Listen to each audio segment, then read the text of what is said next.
Good-looking people. Good-looking group of people, huh? That's the John over there with the whole crew. Hi.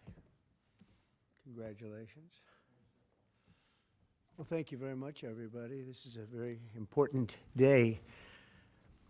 It's a day that we're delighted to swear in Dr. Mehmet Oz as the next administrator of the Centers for Medicine and Medicaid Services, which is a big deal. Congratulations to Dr. Oz and his beautiful wife, Lisa, and their friends and family on this really incredible achievement. Come a long way, huh? It's amazing. Dr. Oz comes to this position as one of the nation's most talented and beloved medical professionals. He graduated from Harvard University. Ah, Harvard, wow. How convenient. Should we talk about Harvard? Before obtaining his MD at the University of Pennsylvania School of Medicine, a great one, and really some amazing education while also earning an MBA from the wonderful Wharton School of Business. He completed his medical residency at the world-renowned New York Presbyterian Columbia University Medical Center. Dr. Oz then had a sterling medical career in which he became an internationally acclaimed heart and lung surgeon, highly respected. He served as director of the Cardiovascular Institute and Integrative Medicine program at New York Presbyterian, and as a longtime professor at Columbia University's College of Physicians and Surgeons. Boy, oh boy, doctor, I thought he just did a show. I only know the show. You know why I know the show? Because he said, I'm a little overweight, I should lose some weight. I did a show, and that's what I got out of it. That was not good. But I'm looking at all of this other. This is very impressive. Dr. Oz authored more than 400 contributions to academic and scientific publications and holds several patents for technologies that revolutionize cardiovascular surgery. And Dr. Oz later translated his experience into an extraordinarily successful television career, making him one of the most trusted voices on healthcare. And he also got very high ratings, I can tell you that. He did great with the television thing. As CMS Administrator, Dr. Oz will work tirelessly to strengthen and protect Medicare for our nation's seniors and Medicaid for the needy. Just as I promised, there will be no cuts. We're not going to have any cuts. We're going to have only help. Dr. Oz will work to improve the quality of care for decades to come, and he'll ensure that criminals, fraudsters, and illegal aliens are not permitted to rob America's seniors. They are trying, but they're not going to get away with it. He will also work alongside Secretary of Health and Human Services, Robert F. Kennedy, Jr. I've heard of him. He's a pretty famous guy. He's doing a great job, too, to address the crisis of chronic illness and to make America healthy again. So I want to just thank Dr. Oz, and because this is a big commitment he's making. He has a lot of options, and this is a big, big commitment. And I want to congratulate you and your family on really an amazing life, and I think this is going to be by far the most important part of an already incredible life. So thank you very much. God bless you. My friend, thank you very much. Take care of yourself. Congratulations, it's amazing. Congratulations. Wow, what a job, huh? Are you ready, Bobby? I sure am. Let's do it. You put your hand on the Bible, your left hand, and raise your right hand. And repeat after me.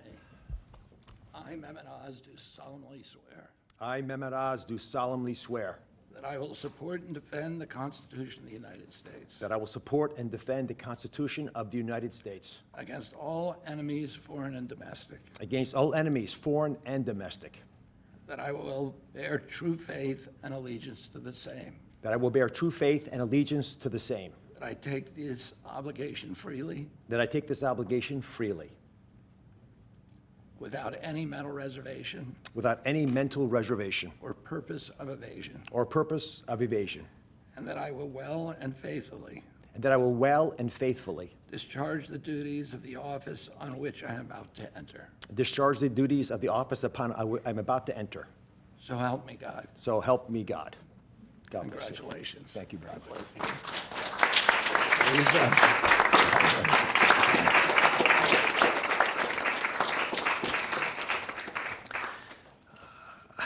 I've got to start off by thanking three people. Mr. President, thank you very much. God bless you for leading our nation, but also courageously leading the MAHA movement, really earnestly in your heart wanting to get America to be healthy again, and for giving me an opportunity to help with that mission.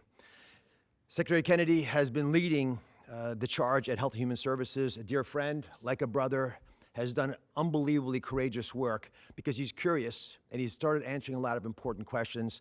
And I will treasure for the rest of my days your trust in me to help you with this progress. Thank you. And of course, Lisa, the family, but Lisa in particular, who's had an uncanny ability to identify opportunities and to always keep a clear North Star to keep our family grounded. God bless you, my beautiful one. Let me start with a simple premise. Every great society, everyone, has an opportunity to take care of its most vulnerable and treasures that opportunity. And we're great people, so we will do the same. As we entered the main building, the Humphreys building, where Health and Human Services is located, there's a placard of Hubert Humphrey, and it says that it's a moral opportunity, a moral obligation of government to take care of people in the dawn of their life, the kids, in the twilight of their life, the elderly, the mature, the seniors, and those in the shadows of life, those struggling with disabilities. We want to provide America with access to great care. We want to save the public health insurance programs of this country. That's what President Trump asked me to do when he took this position to administer the programs at CMS. Now, if we're going to do that, we've got to be honest with each other. And a physician, President Trump, has to always do that, right? We've got to share news, so do presidents, that folks don't want to hear, but it's important for our well-being. So I'm going to give you 4 bullet points to remember. Bullet point number 1, and they're all numbered in order for a reason. Medicaid is the #1 budget item for many states, and it is crowding out education, other important social programs. The states are having a big problem, and that's with the federal government paying most of the bill. Item number 2, healthcare expenditures are increasing at 2% higher than the economy is growing. And because of that, we spend more than 2 times per person on healthcare than any other country on the planet, and we're not getting value for that. Because number 3 is that we are, in America, experiencing an unfortunate problem, which is medical errors are the number 3 cause of death. Did you know that, Mr. President? It's surprising with that much money invested, we're still having problems. And number 4, our life expectancy, despite all this investment, is continuing to slip back. We're now more than 4 years shorter in our life expectancy than countries that we used to be equal to. But I am optimistic. Why? Because we control our destiny. Because at its very core, we have a generational opportunity, a unique ability to save the healthcare system because we control all the big pieces. America is too great for small dreams. So I've got some big ideas that I'd like to share that we've worked through with my staff who are cordoned off over there, and there's a lot of us. We've got almost more than 6,000 people at CMS working on this and 40,000 contractors helping. So we've got a lot of people. What are we going to do? First, we're going to reduce chronic disease. How do you do that? 70% of the healthcare expenditures of this country are driven by chronic disease. And it is your patriotic duty, I'll say it again, the patriotic duty of all Americans to take care of themselves because it's important for serving in the military, but it's also important because healthy people don't consume healthcare resources. The best way to reduce drug spending is to use less drugs because you don't need them because you're healthy. And it feels a lot better as well.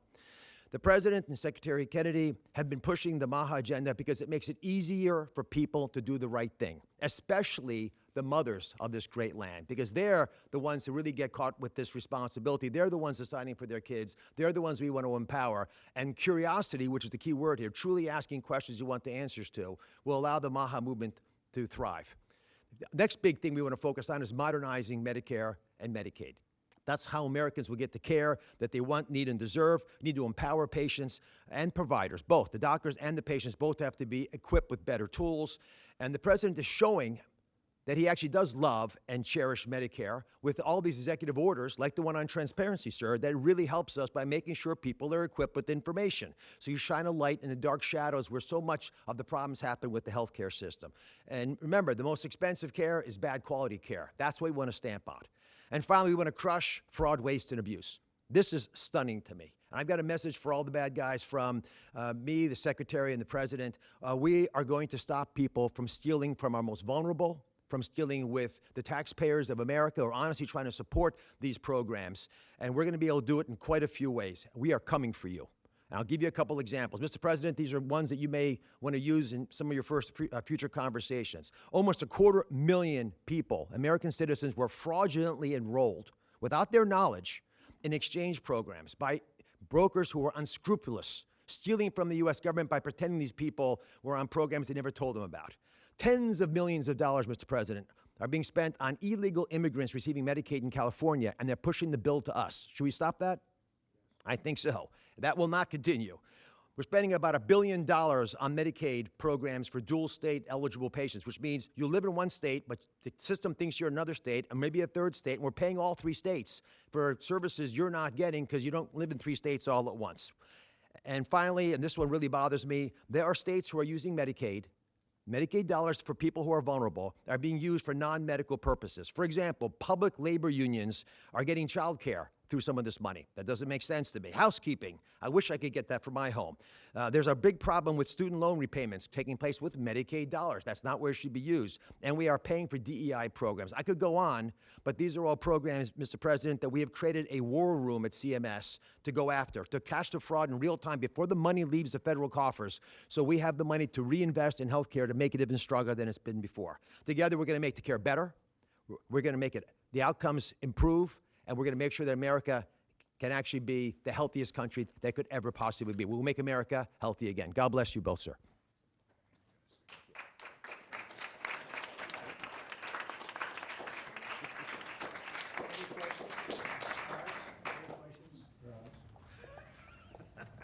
Okay. Mr.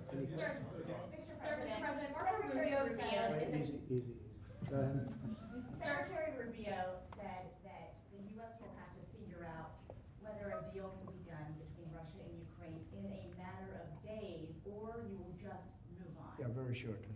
How many days is that? No specific number of days, but quickly. We want to get it done. We're talking about here people dying. We're talking about over there people are dying also, like on average 2,500 young people, soldiers. They're not from America. They're not from anywhere else other than Ukraine and Russia, but we want to save these lives. So it's 2,500 a week are being killed in battle. It's a vicious battle with the best equipment, the best everything, and it is brutal. 2,500 young people a week. Some of them not so young, actually. They're getting older. They're getting older by the month. But 2,500 a week, and we're going to get it stopped ideally. Now, if for some reason one of the two parties makes it very difficult, we're just going to say you're foolish, you're fools, you're horrible people, and we're going to just take a pass. But hopefully we won't have to do that. Now, Marco's right in saying it. We want to see it end. Think of it. Every day, a lot of people are being killed as we talk about, as they play games. So we're not gonna take that, and we'll see. I think we have a good chance of solving the problem. However, yeah. Go ahead. Are you prepared to walk away completely from these efforts and these talks? Well, I don't want to say that, but we want to see it end. We want to see it end. Yeah. Is Vladimir Putin stalling, in your view, Mr. President? I hope not. We're going to let you know about that soon if he is, but I hope not. He's got a big force out there, big force. It's a war that should have never happened. It would have never happened if I was president. That's a war, and it didn't happen for 4 years. That's a war that should have never happened. October 7th, Israel would have never happened. Iran was broke, and now we'll see what happens with Iran. We have a lot of them out there. We have a lot of things that we're working on right now that shouldn't have happened, none of it. Ukraine would have never happened with Russia. October 7th would have never happened, so you wouldn't have had all the problems in the Middle East. The Afghanistan embarrassment, probably the most embarrassing day in the history of our country, would have never happened. Inflation would have never happened. By the way, prices are down. Groceries are down. Eggs, which you hit me so hard, I'll never forget the first week in office, they were screaming at me about eggs. I said, what's going on with eggs? They were doubling and tripling. I said, I just got here.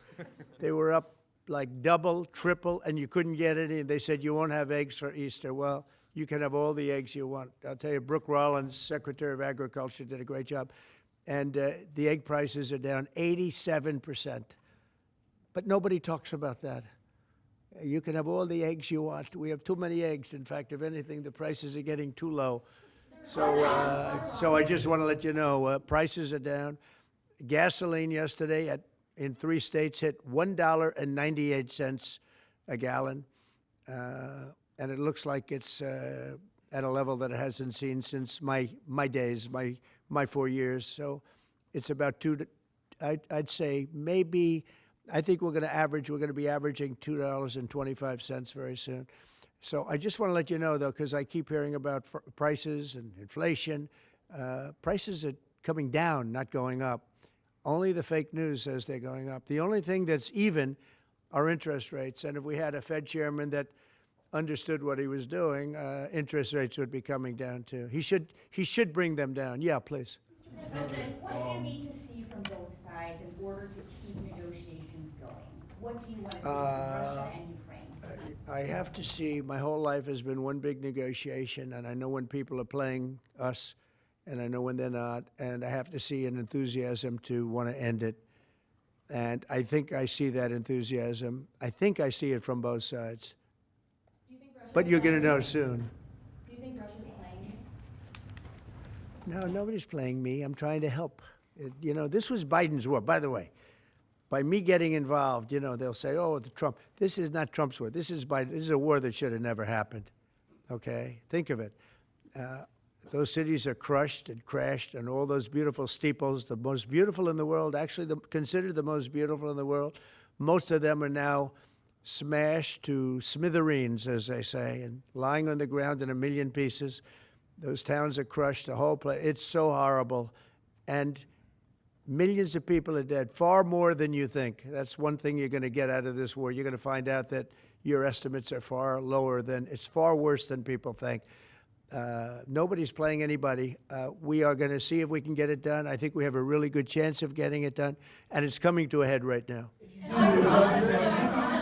support Ukraine militarily, Say it. if you do decide to move on and take a pass, Mr. President, would you then continue to support Ukraine? Well, I'm not going to say that because I think we're going to get it done. There's a group of Venezuelan men down in Texas who have been alerted that they are soon going to be deported under the Alien Enemies Act. Have you authorized that operation? I don't know about the group you're talking about, but if they're bad people, I would certainly authorize it, yeah. I won an election in a landslide. We won all 7 swing states. We won by millions of votes. We won 2,750 districts to 505 districts. 2,750 to 505. That's why the map, when you look at it, is all red. And one of the biggest reason, I think the biggest single reason, actually, I'd like to say it's because of this, because I think they're going to come up with things that are incredible. But probably the biggest reason was because of the border and because of illegal immigration. And the people of this country want those people out. Because what Biden did, and I don't know if he did it, I'm not even sure he knows what the hell he was doing, but what his people did, representing him, was allow millions and millions of people from jails, from prisons all over the world, people from mental institutions and insane asylums, gang members, drug dealers, pouring into our place. And you know what? Our people voted for me to get them out. They want them out. They want them out. And we've done a hell of a job. And by the way, Ecuador and various places, but El Salvador, we've been helped by a lot of other states where they're helping us, actually, because you couldn't look. What this man was thinking when they allowed open borders and people to come in, if you look at Venezuela, their crime is down by 72%. You know why? They took all their criminals off the street. They took all their prisoners from jail. They took murders. 11,088 murderers were released into our country. Bad things are going to happen. Bad things. And we're getting them out. And that's why I was elected. A judge wasn't elected to do that. I was elected to do that. And we're doing it in record fashion. We have the safest border, the most secure border we've ever had. See the Declaration of Independence? You should all read that before you leave. That's the real deal. You should all read it before you leave. Yeah. Sir, go ahead, please. Photos have emerged of Senator Van Hollen sipping what appears to be margaritas with Ringo Garcia down in El Salvador. Do you encourage other Democrats to fly down to El Salvador to meet with this illegal alien who's an accused drug dealer? I like this guy. See, now this is This is the kind of a reporter we like. There aren't enough of them. We got to get some more of them. But no, I appreciate that question. No, look, he's a fake. I know him. I know them all. They're all fake. And they have no interest in that prisoner. That prisoner's record is unbelievably bad. If you would go into the room, you might, if you would, Caroline, maybe go into the room and see if you can find that little slip. I wrote some things down. I don't know why you'd want to keep him, but we got a little biography of him. Not a very innocent guy. Yeah, please. Mr. President, in the spirit of Easter Sunday. While we're on the subject, right? So you're talking about Abrego Garcia. Is that the one? Yeah. Is an illegal alien MS-13 gang member and foreign terrorist. This comes out of the State Department and very legitimate sources. I mean, I assume I'm just giving you what they handed to me, but this was supposed to be certified stuff. In 2019, Garcia was issued a deportation order. 2 separate judges affirmed Garcia was a member of MS-13, which is a gang that may be even worse than Tren de Aragua, and maybe worse. They kill people with knives because it's more painful. Very famous for the knifing and killing of 2 young 16-year-old girls walking to school one day, and they sliced them up into little pieces and killed them. That's MS-13. And 2 separate judges affirmed Garcia was a member of MS-13. When Garcia was originally arrested, he was wearing a sweatshirt with rolls of money pouring out, an MS-13 gang symbol that he was driving with 2 other known violent MS-13 gang members, 2 of the most violent members that we know of in the MS-13 gang of thugs. In 2022, Garcia was stopped by the Tennessee Highway Patrol and was found to be transporting 7 people from Texas to Maryland, and he had no driver's license. He was driving violently. In 2020 and 2021, Garcia's wife filed for a protective order from him and said he was violent and abusive and really scary, including allegations that he punched and scratched her on the eye, left her bleeding after throwing her laptop on the floor at her, ripped her shirt, and ripped off her shorts. He then grabbed her arm, leaving very severe marks. Garcia's wife also wrote in court, "At this point, I am afraid to be close to him. I just don't want to be close. I have multiple photos and videos, how violent he can be, and all of the bruises that he's left on me." She just couldn't get anywhere near him. This is the man that the Democrats are wanting us to fly back from El Salvador to be a happily ensconced member of the USA family. Isn't it a shame? And by the way, I've been hit pretty hard by fake shows, fake news, MSDNC in particular, where they talk about how evil I am, that this man would be thrown out of our country. This man is according to certified statements that we get, is a very violent person. And they want this man to be brought back into our country where he can be free and to stay as a happily Maryland, they call him the Maryland man. He's a Maryland father. No, this is a violent person. Who they don't talk about is that wonderful angel mom who lost her daughter, who had 5 beautiful children, and she was killed violently. And, she spoke, and she spoke unbelievably. I saw it. And the fake news didn't pick it up. She spoke. She was in tears. She's devastated. Her life is, essentially, she's told me her life is like over. But there was I think no stories. Isn't that true? No stories. 0 stories. It was the most emotional thing. Everybody that watched it, they couldn't believe it. The fake news refused to put it up. So it's very sad. And yet they talk about this guy like he's an angel. See the angel up there? They think he's like that, like a little angel. Would you be open It has no impact the way she did it. Look at her. No impact. It's just unbalanced. Would you do the? Go ahead. What I would do. On Iran, would you be open to letting See Iran that? keep some kind of civil nuclear program? No Or would impact the entire whatsoever. program need to be dismantled? I'm for stopping Iran, very simply, from having a nuclear weapon. They can't have a nuclear weapon. I want Iran to be great and prosperous and terrific. I stopped them once they were broke and they didn't have any money for Hamas. They didn't have any money for Hezbollah. There wouldn't have been an October 7th disaster. They were broke. They had no money, and they weren't spending it to terrorist organizations because they had none. When Biden came in, he took all the sanctions off. China wasn't allowed to buy. I said, if you buy, because they're their biggest customer, I said, you buy 1 barrel of oil, just 1 barrel of oil from Iran, and you can't do business in the United States. And by the way, we have nice conversations going with China just to intercede, you know. It's like really very good. But with Iran, they can't have a nuclear weapon. And if they have a nuclear weapon, you'll all be very unhappy. You'll all be very unhappy because your life will be in great danger. Yeah. Yeah. Oh. Press out, press out.